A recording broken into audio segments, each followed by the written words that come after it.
Isso sobre ele ter mudado o final, eu vi um vídeo essay de um cara falando sobre isso, que inclusive é meio que ele também fala vários argumentos, né, sobre essa polêmica de ter, né, alusões fascistas, etc, né? Eu tenho um vídeo que vai sair sobre isso, que eu fiz uma pesquisa gigantesca.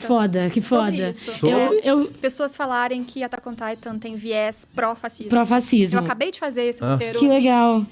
Foi uma pesquisa tensa, assim, de coisa desde 2013 pra cá, assim. Que da hora. Então, porque popularizou muito isso com um artigo, né? Que um cara fez, aí... então, falando que... puxando o link de Twitter, tem uma conta fake no Twitter que parece que quer... Atribuíram ao Isayama. Ao Isayama. Porque essa conta no Twitter tava assistindo as mesmas coisas que o Isayama postava, que tava assistindo na época, não era isso? Não, é porque essa conta, ela interagiu com editores que também trabalhavam com o Isayama. Mas os tweets que eles conseguiram prints de interação não falavam nada sobre Attack on Titan. Cara, então, no final, chega a ser especulação. E essa conta que eles atribuíram ao Isayama lá atrás, 2000 e muito pra trás... Não assim, é ele, né?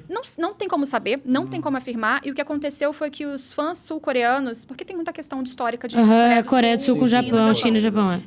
Eles, nessa conta, a pessoa, X, meio que amenizava o que foi feito em relação à Coreia do Sul. Que como se o Japão tivesse... não foi tão grave assim e ajudou o país a se desenvolver. Era mais ou menos esse tipo de argumento. E aí, quando falaram que isso era o Isayama por causa de interações, por causa de cruzamentos de informações, etc e tal, isso virou um estopim pra dizer que o Isayama era um cara nacionalista, pró-imperialismo. Aí começaram a ver sinais de fascismo, pró-fascismo na obra. E aí, daí pra frente, foi muita coisa. Mas se ele fosse de fato, ele não ia querer gerar dúvida e debate. Exato. Ele ia colocar diretamente o que ele acredita. É que as pessoas tiveram pressa também. Attack on Titan é muito dividido, gera muita dúvida e debate. Claro, tem um ponto superficial que a gente vai zoar, o Eren matou foi pouco, o Eren é fabuloso, que mate todo mundo, ser humano tem mais que morrer. Agora tem um ponto mais profundo que a gente vai conversar, vai analisar, vai conversar sobre isso, vai brincar um pouco. Mas se ele quisesse só falar, não, é isso, ia ser isso. Mas não é pra gerar... Se é pra gerar debate, aí já não é aquilo. E as pessoas... Cara, tem eu tinha até anotado isso pra trazer aqui, porque eu poderia ter esquecido alguns nomes. Mas deixa eu só voltar o que eu ia falar antes que eu esqueça. Que eu assisti o vídeo desse cara, e ele fala que ele não gostava do final de Attack on Titan, até criar a teoria de que o Isayama fez de propósito, pelo paralelo que existe dele com o Eren. Porque, assim, tem essa coisa do... O Eren queria conhecer o mundo lá fora, ele tinha essa esperança de sair, de tal. E aí, quando ele chega, ele vê que não é esse sonho que ele tinha. Ele não imaginava que ele teria todo esse poder, se sente na responsabilidade de resolver as coisas. O Isayama sempre falou que não esperava que Attack on Titan fosse fazer o sucesso que fez, que fosse chegar na proporção que chegou. Então, eu vejo um paralelo, faz até sentido, assim, de tipo... Queria sair da cidade dele, sabe? Queria crescer e tal. E aí, quando eu chego e vejo a fama, o que ela é, a proporção que as coisas tomam, não é exatamente o que eu imaginei. E aí, eu tenho essa responsabilidade agora, que as pessoas estão colocando na minha mão, de fazer uma coisa que as pessoas querem. Foda-se, eu vou fazer o que eu quero. Eu não vou fazer, sabe? Tipo assim, vou fazer... Tem uma coisa meio de, tipo...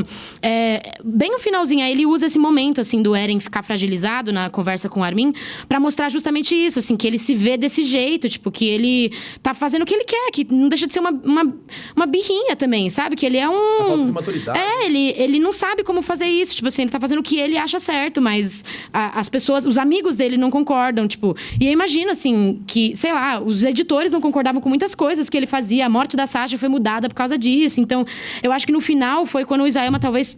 Ele deve ter mudado algumas coisas por público, mas eu acho que ele mudou... Coisas não só pra agradar, sabe? Eu acho que ele mudou coisas pra, tipo assim... Mano, ele falou isso num painel, se não me engano, tipo... As pessoas julgam, mas a obra é dele, sabe? Assim, o final é dele, entendeu? Ele escolheu aquele final, então aquele é o final da obra. Isso com Game of Thrones também, ou com qualquer outra obra, assim, que as pessoas não gostam de algumas decisões. Tipo assim, tudo bem você ter a sua interpretação, mas, tipo assim, se aquele é o final canônico, se o autor escolheu fazer aquilo, tipo, a obra é dele, você gosta daquele negócio... Não é democracia. Sabe? Tipo, não é nem isso. Eu sou dono tipo, dessa obra, eu sou o ditador. Ele chorando no painel, que tem... Nossa, mano, muito bonitinho esse vídeo, assim, que tem uma tradutora falando pra ele, né? E ele pede desculpa pelo final, mas era o que... Era o melhor que ele conseguia fazer e tal. E aí as pessoas... Não, a gente te ama, Isayama. Aí começam a aplaudir ele, assim. Aí ele começa a chorar, tipo, porque...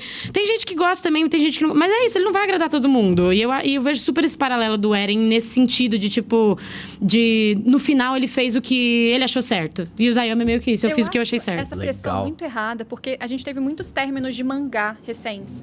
E todos eles foram altamente criticados. E nesse mesmo ponto, das pessoas acharem que a obra... Que eu entendo, a gente cria expectativa. Às vezes o negócio é mais acelerado do que podia. Tem uma coisa ou outra que ficou faltando explicação. Dificilmente uma obra vai acabar perfeita. Né? Os casos que acabam fechadinhos, perfeitos, realmente a gente pega pra estudo. Não, total. Mas... E não tem essa proporção também de ser tão grande assim. Tipo assim, coisinhas perfeitas. Na maioria das vezes você vai ver filme de festival de cinema, sabe? Coisinhas assim, é um filme, é um curta, são 2 filmes. Se tem continuação, a chance de Menos temporadas, exato, tipo assim, uma obra episódios. tão... É isso, eu acho que, mano, Game of Thrones só é polêmico no final porque a obra é foda como entendeu? Tem isso, assim, Breaking Bad é polêmico porque é foda como então até contar, então eu só acho que o final... divide opiniões porque a obra ela mantém um padrão de qualidade excepcional o resto do tempo todo. E eu acho que o que aconteceu é que o final, seja qual fosse, ele tinha que escolher um rumo. E esse rumo não ia agradar todas as pessoas. E o que acontece com Attack on Titan, com outros mangás, é que eu acho que as pessoas abraçam tanto as expectativas que eles tinham, que eles começam a confundir o que realmente faltou aqui ou não explicou ali. Não, foi como eu quis que fosse. Como eu projetei, como eu imaginei. Eu queria que o Eren acabasse com todo mundo. Ou não, eu queria que o Eren fosse morto e o mundo todo fizesse cartazes de Eren monstro pra sempre. Então, as pessoas, elas projetam uma coisa e elas começam a confundir o que era a sua expectativa, o que era a sua esperança e o que é ruim, de fato. Sabe? Às vezes não foi bom pra você. E tudo bem. Tá? Do final, algumas coisinhas eu acho que foram pra isso. Pra, tipo, frustrar as minhas expectativas positivamente. Como o Armin fala. Porque tem sempre plot twists tão grandes que realmente frustram as nossas expectativas positivamente, que todo mundo ficou meio que esperando que ia ter um plot twist maior, assim, no final e tal. Claro, né? O negócio da viagem no tempo, né?